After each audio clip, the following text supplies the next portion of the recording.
Welcome back to Old School Sports and our Out of the Park Baseball 26 mini-series with the Los Angeles Angels.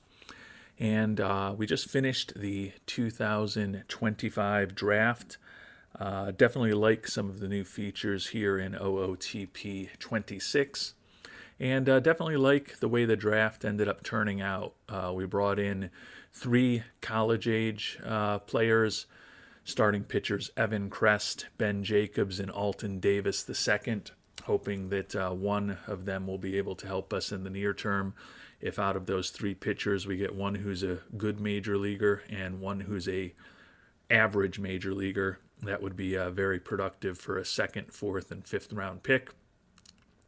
And then with our 1st rounder and our 2 3rd rounders, we took high school position players, the left fielder Caleb Danzeson and 3rd baseman Lucas Franco in the 3rd round. And our 1st pick, 2nd overall, Sean Gamble, was a one-player draft in some ways, with Mr. Holiday in my mind, and I think in the mind of most of the worldwide scouting department, by far the top player.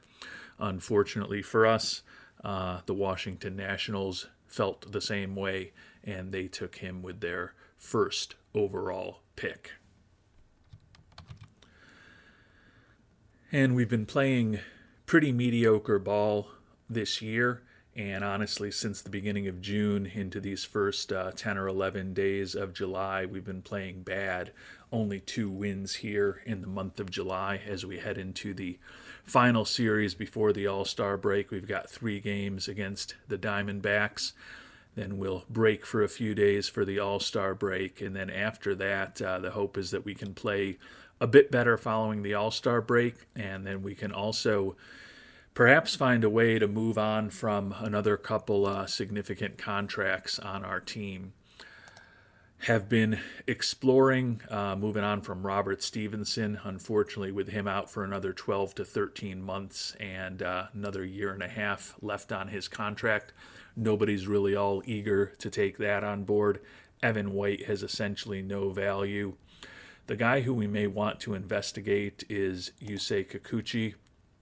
Just signed him to the Angels, and he's going to be making $21.2 million potentially for the next 3 years. When I say just signed him, I mean the Angels signed him this past offseason. I actually did not sign him in the few weeks we had in March before the season started and when I took over.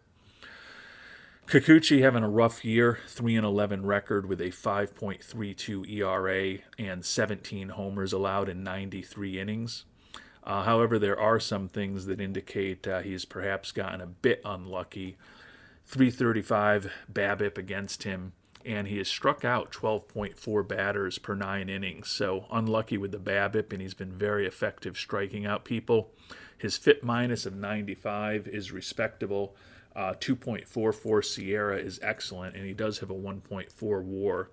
So he hasn't been as horrible for us if you look at some of the secondary numbers as his primary numbers would indicate. That being said, he's going to be turning 35 years old next season, and then he's got a player option for $21.2 million if things aren't going well. I just tend to think that there may be better options in the free agent market available for us. Kikuchi's ratings are solid. He's got above average stuff, average control. The movement, not great, which explains the home runs that he's given up this year. But tend to think that if we can get most or all of his contract off the books, that's something that we should investigate. I have looked into it recently, and there are definitely deals out there where we can trade another player or 2 with him and get most of the dollars off the books. Unfortunately, we don't really get much of anything in return. It may just end up being a trade where we need to dump the salary and open up some more options for us next off season. But I am hoping that as we move closer to the trade deadline over the next 3 weeks, that perhaps the demand for him will get a bit higher than it is today. And after winning the first game of the final series before the All-Star break against the Diamondbacks, lost 2 in a row. So we weren't expecting this to be a particularly good season, and it hasn't been 17 games behind the Astros in the AL West as we break for the All-Star break. And our 375 winning percentage is better than only the Colorado Rockies and the Miami Marlins in all of baseball. None of our players are on the primary leaderboards at all. So definitely not a great season for the Angels. We didn't have an opportunity to really do too much to fix this roster because we took over on March 14th when the roster was largely baked. Have made a few moves on the margin and have traded away a few players. Probably will trade away a few more. We're kind of just going to suck it up and recognize that we're going to have a bad year this season and do everything possible to ensure that we've got money to hopefully attack the free agent market a bit this coming offseason and ultimately build this roster more the way that we would like it to be built, which is hopefully better than it is today. And a piece of bad news as we head into the All-Star break. Luis Rengifo, diagnosed with a fractured ankle. He is out for 4 months, making almost $6 million this year. He's set to be a free agent. Would tend to think that we will be moving on from him this offseason. So certainly not an optimal situation to lose him. Did end up having a 106 WRC plus for us as he had 11 homers and 246 at-bats. Also stole 12 bases for us. Getting on base, however, was a significant issue for him. Although he had a 264 batting average, the on-base percentage finishes below 300, which certainly was not optimal. And we actually found a trade for Rengifo. The White Sox really apparently hate Yasmani Grandal, but he would be an upgrade defensively for us as a backup catcher. Also a switch hitter with that captain personality.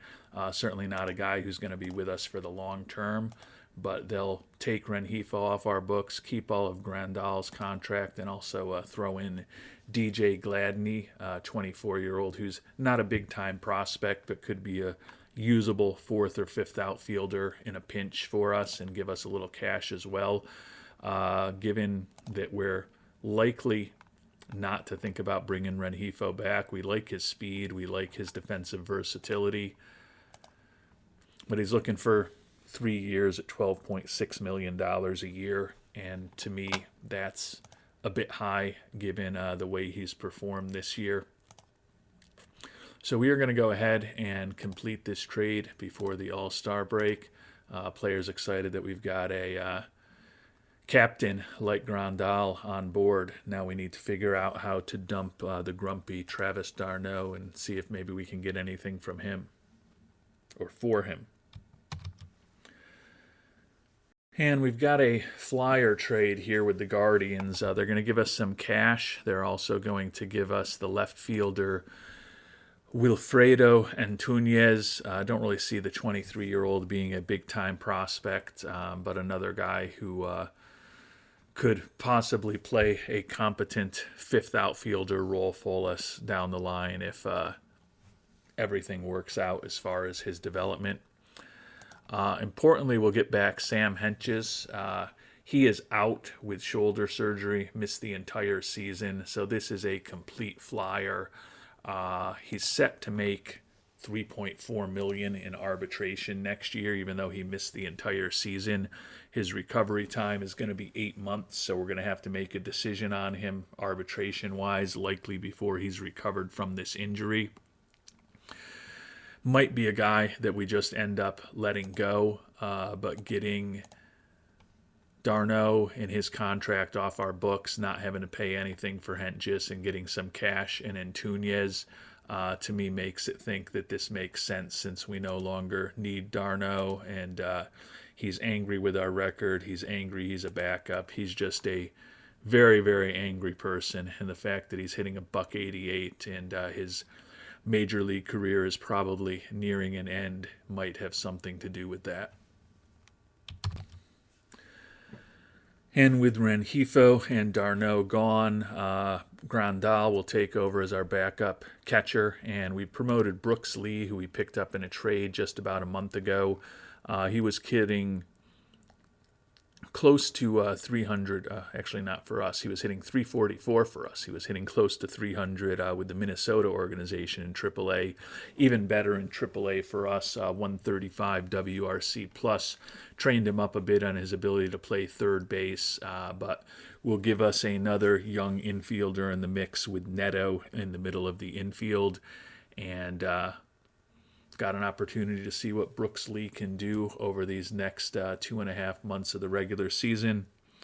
When life gives you lemons, like we had with the injury to Rengifo, we'll try to turn it into lemonade and see what the 24-year-old Brooks Lee can do with some consistent playing time over the last 70 or so games of this season. And before we play the All-Star game and move through the All-Star break, we'll check on whether we've got anyone in the prospects game and then who made the All-Star game for us. Not that we have a lot of really good candidates. Not surprisingly, given our very poorly regarded farm system, but only one of our players makes the prospects game. The third baseman, Christian Moore, the number 46 prospect in all of baseball, the only top 50 prospect that the Angels organization has. Has put up a 103 WRC plus in Double-A for us this year. We've been working on improving his versatility, playing him at third base. We're hoping that he would be a little more dominant offensively after he put up a 135 WRC plus in 90 at-bats in Double-A a year ago. That said, still likely we'll be moving him up to AAA on August 1st. See what he can do in the last month plus of the season, playing at a higher level, and Moore certainly could be in the mix to be an infielder for us in the not too distant future. Taking a look at the actual All-Star Game rosters, and no real surprise with who our one All-Star is. Reed Detmers, the young pitcher, having a really nice year for us. 7-5 record, 2.88 earned run average, 141 ERA plus, 87 FIP minus, and he's put up a 2.3 WAR. So nice to see the young left-hander earn the first All-Star nod of his career. And first game back from the All-Star break, we of course lose to Philadelphia, and one of our better power hitters, Joe Adell, with a bruised collarbone, going to impact him for 1 to 2 weeks. Moderate impact on both hitting and throwing, minimal impact on running. Probably will put him on the IL just to ensure that it doesn't turn into something that lingers even further. And as we continue struggling our way through this miserable season, we've dropped to 30 games below 500. Our .356 winning percentage just barely above where these Angels were a year ago, which is certainly not a good place to be. Mike Trout, pulled ab, is going to impact him for about a week. Taking a look at his stats for the season, 238 average, 14 homers, 48 ribbies, is 11 for 11 on the base path, so he's put up a 107 WRC plus and a 1.8 WAR. Certainly a far cry from what he once was, but we have been able to keep him relatively healthy thus far, which is positive. One thing I have noticed, which I think is a change in the new version that I don't like, since I was saying some pretty positive things, when you go to put a player on the injured list, I believe that the 10-day IL used to be to the left of the 60-day IL. So I have found myself at least once this season putting a guy on the 60-day IL that I meant to put on the 10-day IL simply because of my own carelessness in not reading. But I want to say I'm pretty sure that it used to be the 10-day was over here and then the 60-day was over here. If that was the case, maybe I'm making it up, but if that was the case, it just seems like this is a enhancement that didn't not to be made. I would think you would count up. You would have 10 on the left, 60 on the right of that. I'm pretty sure that's the way it used to be. If not, maybe I'm growing crazy. That would not be impossible either. And we continue to play pretty putrid baseball as we head towards the trade deadline. 38-68 record. Owner Artie Moreno just changed his focus, although I guess I can't see it here. There was a pop-up, but he changed his focus from neutral to rebuilding. So I think he recognizes that we're bad, and actually we're worse than I thought we were. I believe I said earlier that I thought we had a higher winning percentage than a year ago when we won 63 games, and we're well below it right now as we've been playing some horrible baseball of late. In the least surprising news out there, Justin Verlander, who's 0-6 with a 7.36 ERA since he joined us this year. We had San Francisco retain all of his contracts, so it didn't cost us anything, and it let us move on from Anderson, who had been bad for us, but not Justin Verlander bad. Justin has announced that he's going to be retiring at the end of this season, which I think is probably good for all involved. And we are going to trade away Kikuchi. The Reds would not let us retain none of his contract, but it did come down to only 5%, so we're going to be on the hook for $1.1 million for the next couple years. Record is 4-13 with a 5.20 ERA, but clearly things did not work out here in Los Angeles. We get some cash in return. We get a catcher, Connor Burns, 23-year-old, probably never going to have a major league bat, but a good influence in the clubhouse. Pretty good glove. Certainly a guy who, if we needed him, is a AAA outfielder, and we needed him for a couple of weeks as a backup catcher with his defense, could help us in the future. And then we also brought on right fielder Jake Fraley. The 30-year-old is set to make $6.5 million next year. Very well may just be a rental for us, but at least a left-handed hitter who's competent defensively, has some speed, and has been a league average bat for the last few years, gives us a little upgrade in the outfield. And most importantly, we get Kikuchi's salary off the books, or at least 95% of it off the books for these next couple seasons, which should open up many more options for us in the free agent market this fall and into the winter. And we're going to trade another veteran pitcher away. Verlander, who already announced he was retiring, has been brutal for us. Might as well see some youngsters. We picked up Austin Voth. He's going to be free agent after this year, but gives us at least a competent major league reliever. They're also going to send us the reliever Will Klein, who's a very mediocre prospect, but not somebody who is entirely without value.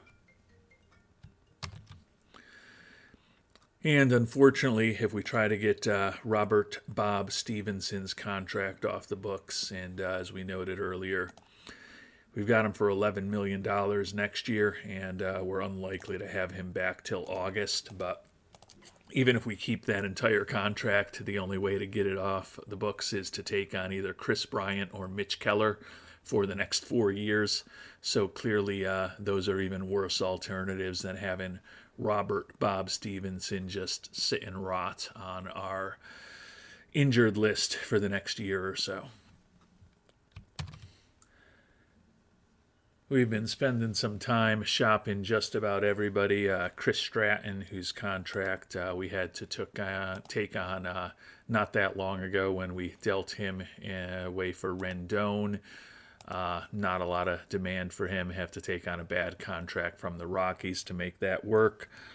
We've also even been checking in on Kenley Jansen, and just really nothing of note that we can even get return as a rental for him. So unfortunately, we may be nearing the end of what we can possibly do in terms of the trade market, but a lot of these guys are not going to be back with us next year. We did, just to take the spot of Verlander in the rotation, promote Sammy Natera from AAA, 1-11 with a 5.42 ERA for us this year, so he certainly wasn't good, but might as well just start seeing what some of the youngsters can do. And we're also going to move Jose Suarez into the rotation to make room for the recently acquired Austin Voth. And we have found another trading away another veteran who contract expires this year, Yohan Moncada. 88 WRC plus for us, hit just 226, 9 homers and 34 ribbies and 358 at-bats as our third baseman. Did put up a WAR of close to 2 for us, so he played pretty solid defensively, also stole 11 bases for us. But felt like this was a move we had to make, get some cash back in return, although that cash is going to be useless in just a couple of months. Closer prospect in Justin Lawson, not a big-time prospect, but a potentially useful arm for the 24-year-old. The real reason we're doing the deal is Christian Scott, the starting pitcher. He's been out all year, still needs another 3 to 4 months to recover. But looking at his profile, he could certainly be in the mix to be a starter for us next year if he comes from that injury in decent shape. He's a guy that's still making the major league minimum.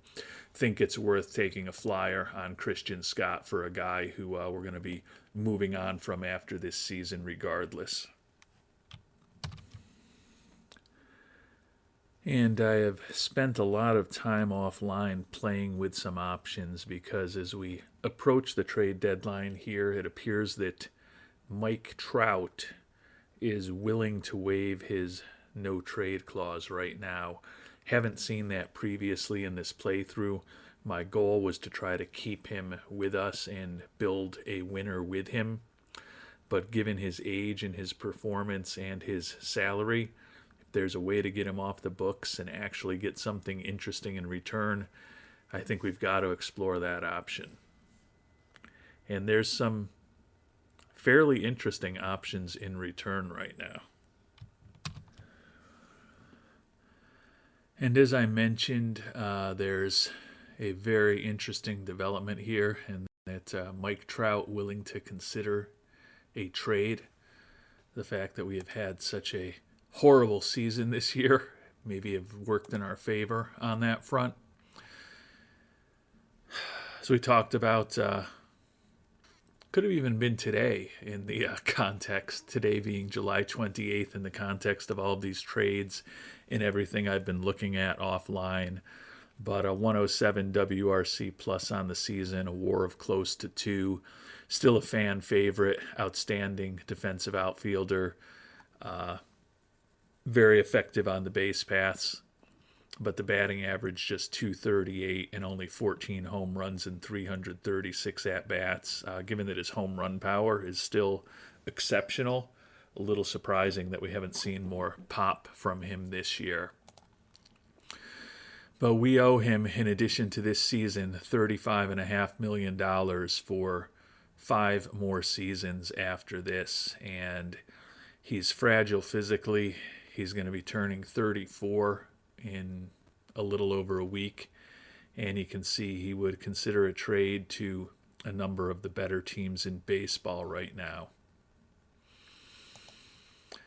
And we've got a very interesting trade potentially in place with the Baltimore Orioles. They'll send us Rosny Contreras, not a big deal, actually was with Los Angeles a year ago. But a potentially competent arm going forward for the rotation for us heading into arbitration eligible years. But more importantly, they would send us some cash, and they would also send us Adley Rutschman. Now, Rutschman is not what I think we thought Adley Rutschman was going to be a couple of years ago. We saw that a year ago in the real major leagues when his batting average dropped to 250. He was basically a league average offensive player. He's been a little bit better this season, but only 10 homers and 37 ribbies and 305 at-bats. 115 WRC plus and a 2.4 WAR, still very productive. Starting to get more expensive, going to be making over $11 million next year in arbitration, but obviously that's still much less than what Trout is set to make. I don't think he's a dynamic offensive player at this point, looking at his ratings, but he's a good, solid defensive catcher who's a switch hitter with a pretty respectable bat. And most importantly, we would be eliminating the risk of Trout getting injured and crushing us with the $35 million plus that he's set to make for the next 5.5 years.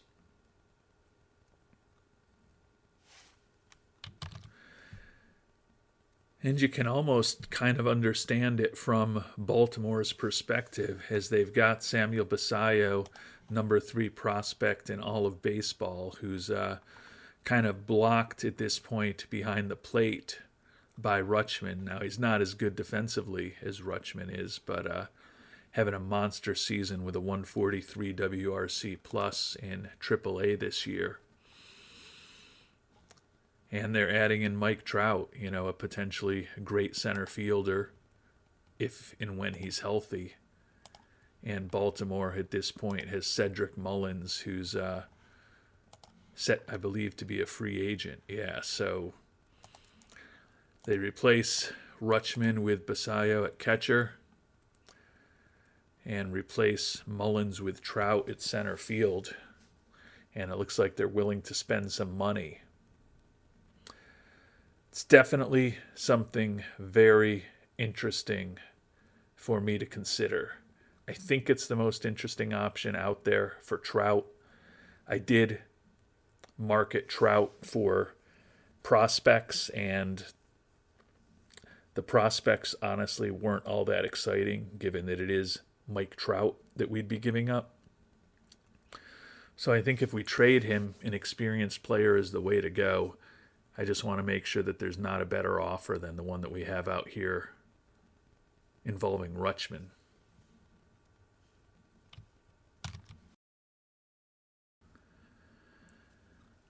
And I have spent a lot of time considering what to do here.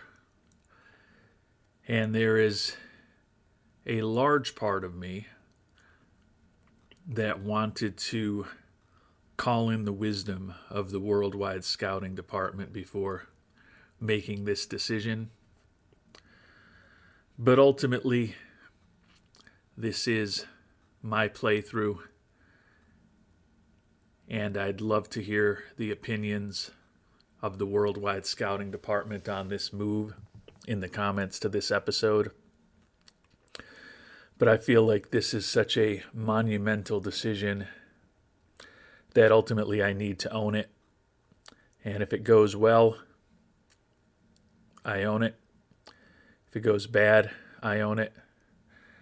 And if I end up doing the opposite of what my gut tells me to do because I follow what the worldwide scouting department thinks I should do, I feel like I'm just setting myself up to get my mind in a pretzel as far as this playthrough. Mike Trout is a loyal Los Angeles Angel. Mike Trout is a future Hall of Famer. And Mike Trout is still a productive player with a WAR of 1.8 this year. But he's going to be 34 years old in a week and a half. He's fragile physically. He's had a heck of a hard time staying healthy in recent years. We owe him over $35 million a year for the next 5.5 seasons. And he's typically, at least through the first several months of this playthrough, not been willing to waive his 10-5 status to consider a trade. So this could be our one opportunity to get that contract off the books and really set this playthrough up in an entirely different direction. And we won't even talk about Contreras. He's a throw-in, maybe useful as a fourth or fifth starter down the line. It's really all about Rutschman, who is a good, solid major league catcher at 27 years old. I think it's fair to say he's not a superstar, but he's above average defensively, above average offensively, certainly for a catcher. And he's put up a 2.4 WAR this year.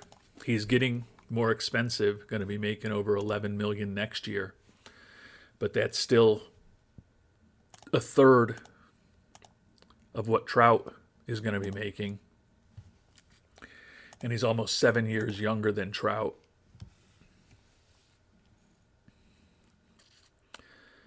I think if we think about these players at their peak, certainly Trout is better. I think even right now, with that 75 power and 60 eye and outstanding defense in center field, if Trout is healthy, he's a better player than Rutschman. I don't think that's a debate. I think the question is whether or not he's healthy enough and how quickly he declines as he heads into his mid-30s. There is definitely a strong part of me that feels starting a playthrough like this would be great to try to keep Trout around and to win a World Series with him and for him for the Angels.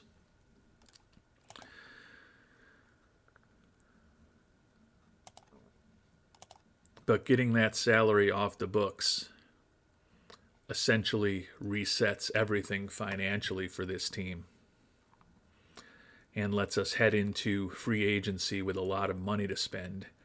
Now, it is very conceivable when we look at the budget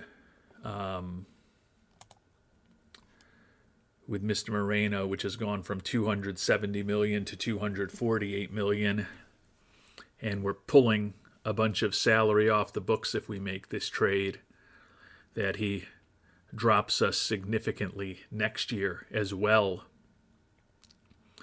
And all of a sudden we are no longer the 11th budget in baseball, but maybe 16th, 17th, 18th. In which case all of the work that we've done to clear up money from the payroll didn't really work for us because it all went into Artie Moreno's pockets rather than rebuilding this team. But he is charitable as far as his fiscal personality. We're going to make money this year, and we're going to make a lot more money this year if we get rid of Trout.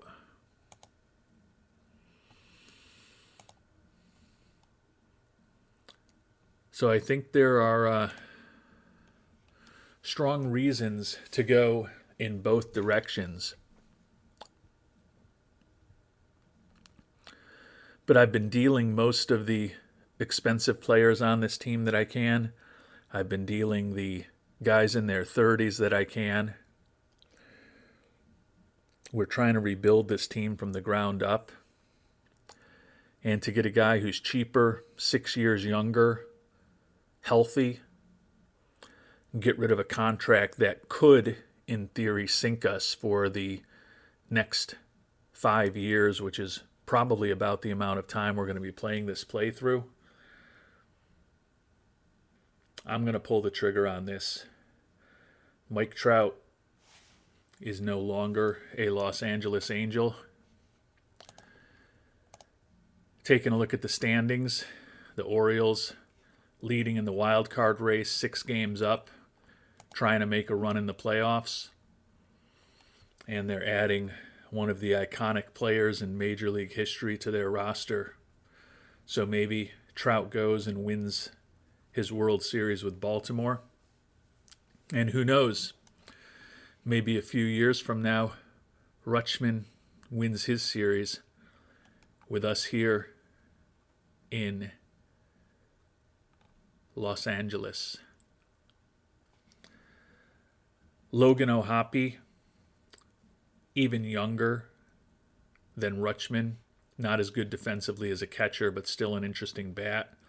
Has had a pretty crappy year, hitting below 200 with a 62 WRC plus.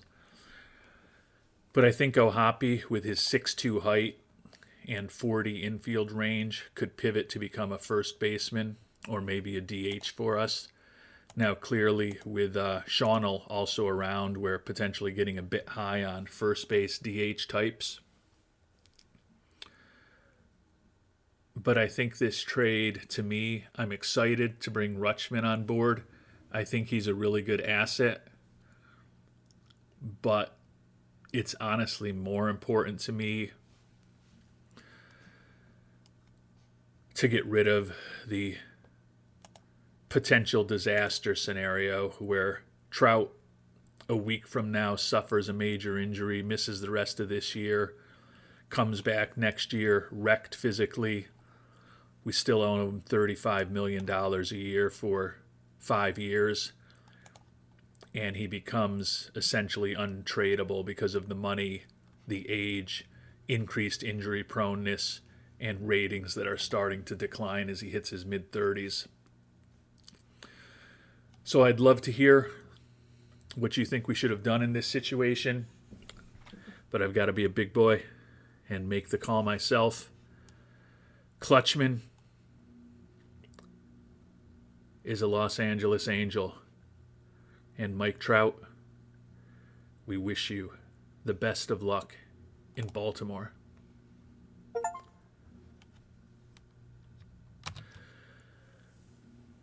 And not surprisingly, the fans upset to see Trout go, but the fans excited to have Rutschman on board. I can't remember where fan interest was, but if I go back a minute or two in the video, I can check. I think it was somewhere in this general area. It doesn't seem like it's changed materially. So we've obviously got tons of money to potentially spend next season. $125 million on the books next year, and we'll be moving on from some of those contracts as well. The big question at this point is what our budget looks like, and the hope is that Mr. Moreno won't cut it back too much, because if we are able to go into next season with a budget of around $250 million, I think we'll be able to do some pretty interesting damage with the money we freed up in the free agent market. Now watch, everyone who's a potential free agent signs with their teams, and we're chasing a bunch of $8 and $12 million players with $15 and $20 million offers because there's nobody else out there. But that's a gamble that I'm willing to take. Are some very interesting potential upcoming free agents.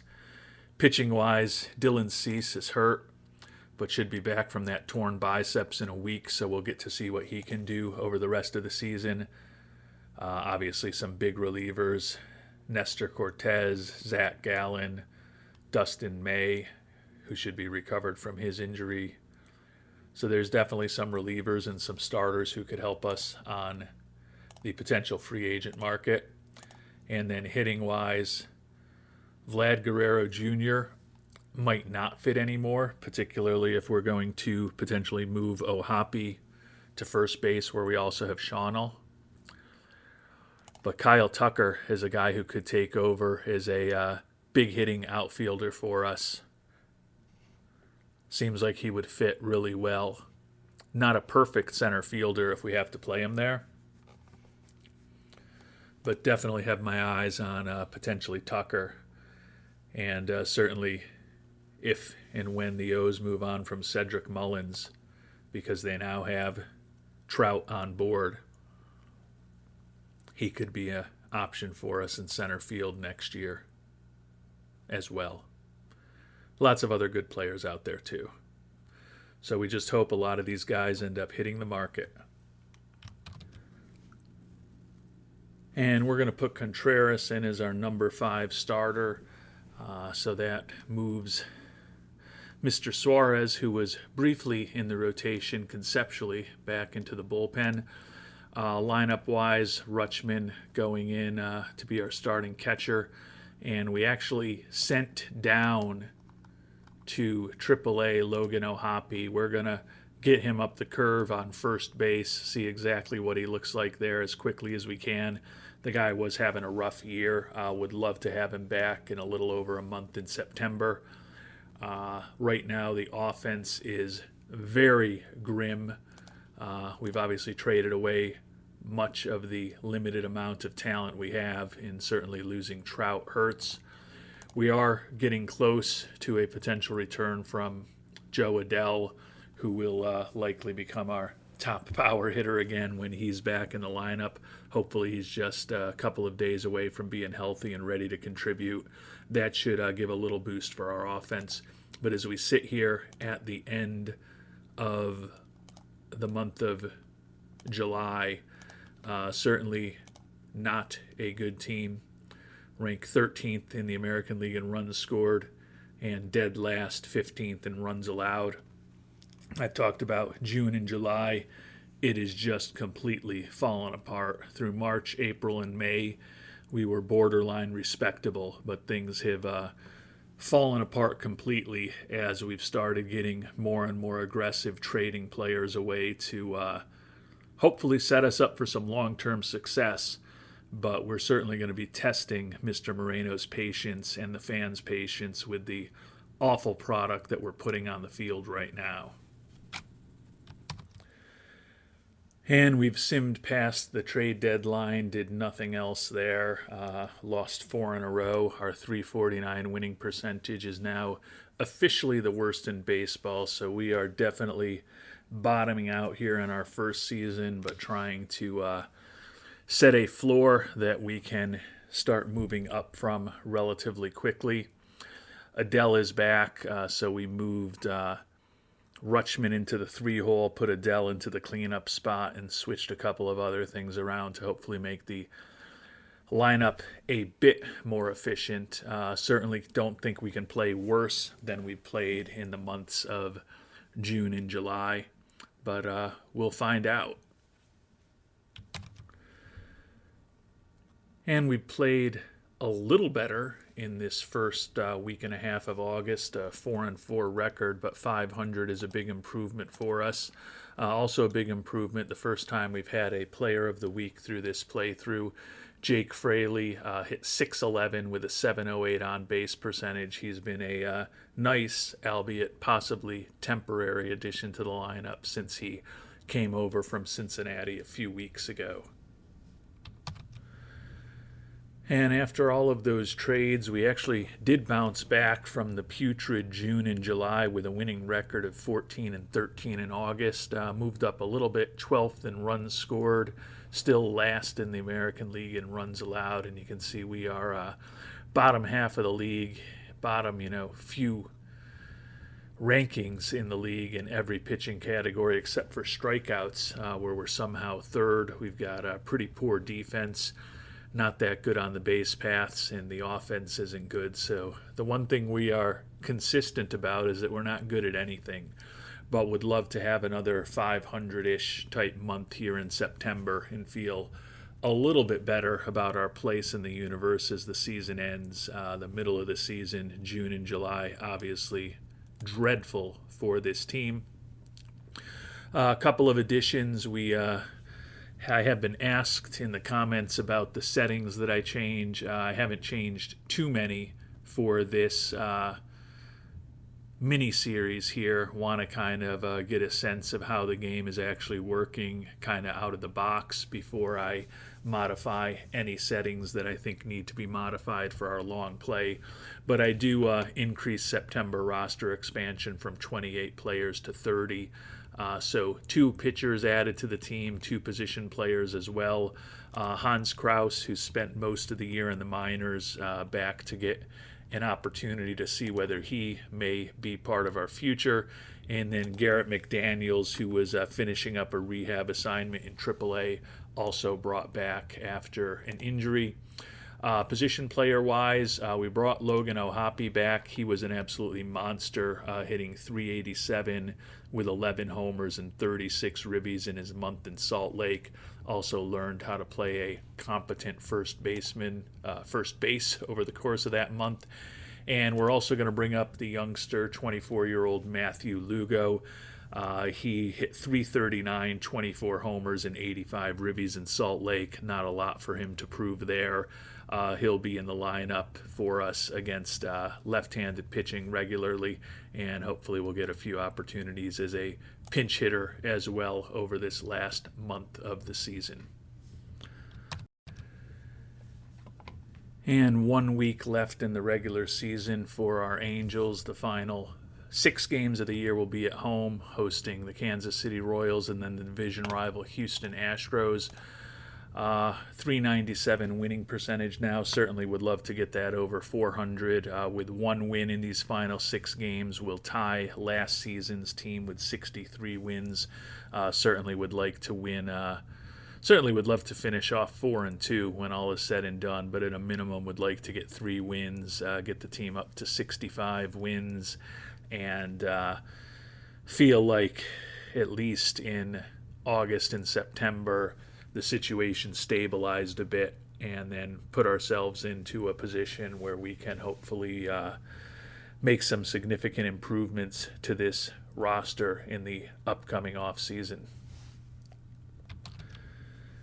And we didn't quite get the finish we were hoping for. Took 2 out of 3 at home against Kansas City, but then we were swept by Houston the final 3 games. So when all was said and done, we are once again a last-placed team, 64-98 record. 1 game better than a year ago, which I guess is a small amount of improvement given that we weren't really trying all that hard to win.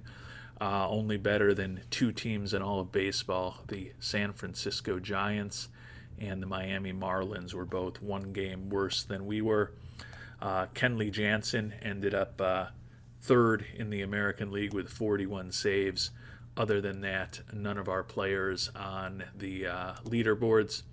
Taking a look at the playoff tree, the Red Sox and the Rangers with first-round byes. The Yankees and our trading partner, the Orioles, set to face off.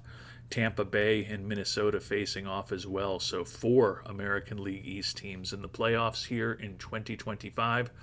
Over in the National League, not surprisingly, the Dodgers and the Braves with the byes. The Phillies and the Mets facing off among NL East teams in a wild card series. And the Padres going to face off against the Reds in the other wild card series. And since we were talking about the Orioles, got to check in on our old friend Mike Trout and see what he did after he went over to Baltimore. Hit .211 with 8 homers and 19 ribbies and 166 at-bats, 102 WRC plus. So he finishes the year with a 2.8 WAR, slightly above replacement level offensively, still playing very good defense in center field. And we'll do a deep dive on our roster in our next episode, but check in on Rutschman since we were talking about Trout. Hit just .245 for us, did have 7 homers and 28 ribbies in his 163 at-bats, 117 WRC plus and a 1.5 WAR, so don't think there's any question that he had a more productive season than Trout did. Looks like his catcher blocking is not as good as we had hoped with the revised scouting report, but still think that Rutschman can be a pretty useful player for us and hopefully a lot more cost effective and in the lineup a lot more than Trout would have been over these upcoming seasons. And we moved ahead a couple rounds in the playoffs. The Phillies took out the Mets, but then were not surprisingly dropped by the Dodgers. Reds took out the Padres, but the Braves then took care of them. Orioles and our old friend Trout took out the Yankees, but then lost in 5 games to their division rival Red Sox, who will be facing off against the wild card Twins in the ALCS. Twins took out the Rays and then upended the AL West winning Rangers 3-0. And in what might be considered a shocking result for this 2025 season, the Los Angeles Dodgers will not be in the World Series. The Atlanta Braves took them out in 5 games, and they will be facing off against a Red Sox team that won the ALCS in a deciding Game 7 against the Minnesota Twins. And the Atlanta Braves taking out the Boston Red Sox in 5 games are your 2025 World Series champions. Pretty easy run to the title for the Braves. Took out the Reds 3-1, the Dodgers 4-1, and then the Red Sox 4-1. So an 11-3 playoff record for your world champion Atlanta Braves. And now it's time for us to find out the very interesting information. We know it was a horrible season. Fan loyalty has dropped. Sounds familiar with my Oakland A's series, but their loyalty dropped to below average. Very bad news, which is going to impact our budget, so we're not going to love seeing that. Some new goals. Welcomes us to the Angels organization. I guess it's an official welcome since we joined like mid-March last year.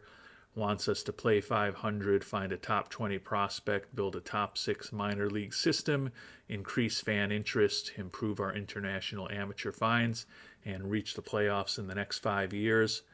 And to do that, we'll be getting a budget of $242 million. So a little bit of a hit, $6 million less than last year.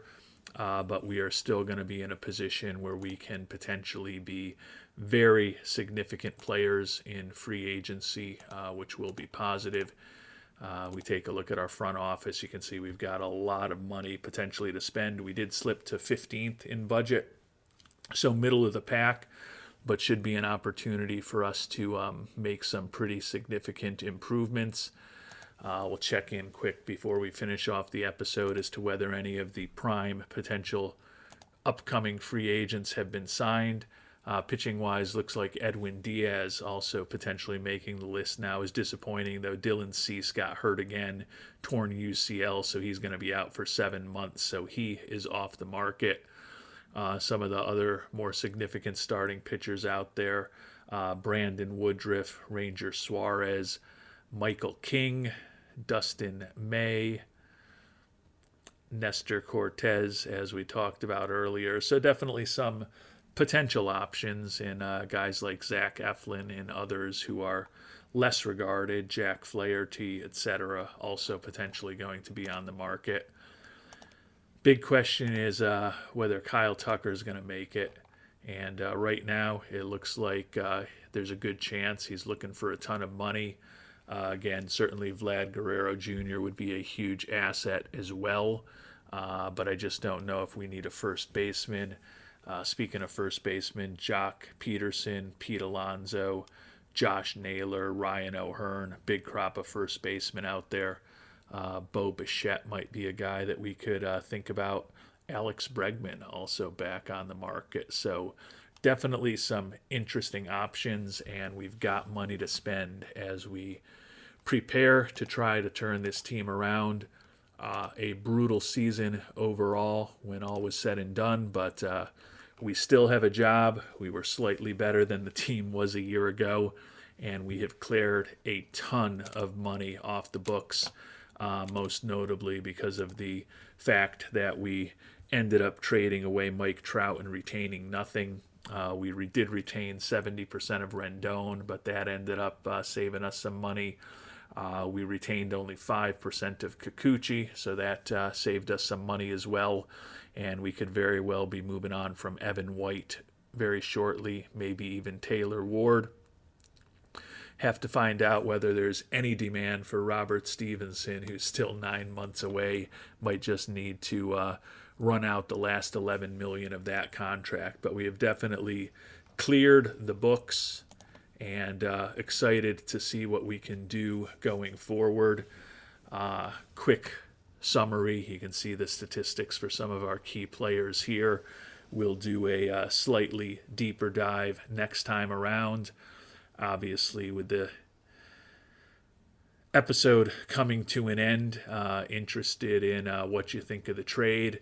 You'll notice a couple of the guys that we just picked up, Evan Crest and Sean Gamble in the draft, are now the 2 highest rated prospects in our organization. So I guess that's a step in the right direction, and they were our first and second round picks. So good to see those guys a little more highly regarded than the others in our organization as we try to hopefully quickly turn this Los Angeles Angels franchise around. And we'll talk more deeply and start moving towards free agency in our next episode. Until then, thanks so much for watching, and hope you have a great day.